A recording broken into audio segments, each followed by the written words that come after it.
كوكب الارض عامر ببلايص زوينه وسياحيه، ولكن تخيل معايا باللي كاينين شي بلايص في العالم الا فكرتي غير تقرب منهم تقدر تلقى راسك في الحبس ولا تموت في الحين. هذا الفيديو غادي يديك في رحله سريعه لاغرب جوج بلايص ممنوعه تماما على البشر والسر الغامض اللي مخبي وراها.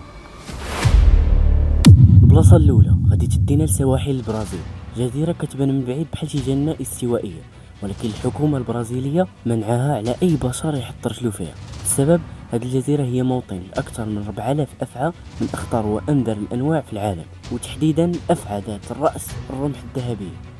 السم ديالها مجهد لدرجه انه يقدر يذوب اللحم البشري في دقائق. كيقولوا باللي في كل متر مربع غادي تلقى حنش، داكشي علاش ممنوع على كل شيء من غير شي علماء قلال والجيش البرازيلي. جزيره سنتينل الشماليه الهند. البلاصه الثانيه هي جزيره معزوله في المحيط الهندي، ساكن فيها قبيله من هذه اكثر من 60 الف سنه وكتسمى قبيله السنتينلز الغريبه.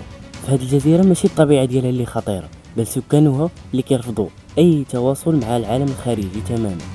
اي واحد حاول غير يقرب للشاطئ كيستقبلوه بوابل من السهام القاتله. الحكومه الهنديه منعت اي واحد يقرب ليها على مسافه 5 كيلومتر باش تحمي الناس من هذه القبيله وتحمي القبيله براسها من الامراض الحديثه اللي ما عندهمش ليها مناعه.